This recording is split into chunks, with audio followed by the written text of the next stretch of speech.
เวลาที่พระเยซูเจ้าจะต้องรับทรมานและตายใกล้จะมาถึงแล้วสิ่งที่พระเยซูเจ้ายังเป็นห่วงก็คือพระองค์บ่อยากให้พวกลูกศิษย์ต้องวุ่นวายใจและโดยเฉพาะ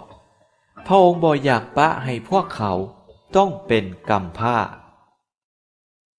ด้วยเหตุนี้พระเยซูเจ้าจึงสัญญากับพวกเขาว่าจะมีพระจิตองค์แห่งความจริงที่จะมาอยู่กับพวกเขา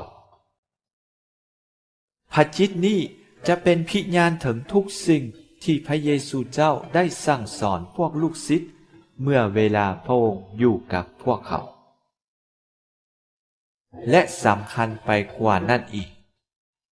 พระจิตจะทำให้พวกลูกศิษย์กลายเป็นผู้ประกาศยืนยันถึงพระเยซูเจ้า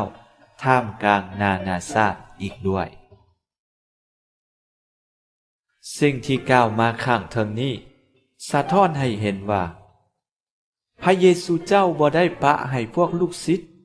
ก็คือพวกเฮาผู้เชื่อในพระองค์ต้องอยู่ผู้เดียวและเผชิญหน้ากับปัญหาชีวิตและความลำบากตามลำพังแต่พระองค์ทรงอยู่เคียงข้างพวกเฮาเสมอพระองค์พร้อมกับพวกเฮาผ่านสิ่งเหล่านั้นไปย้อนพระองค์ทรงหักพวกเฮาย้อนพระองค์บ่อยากให้พวกเฮาต้องพินาศวายวอด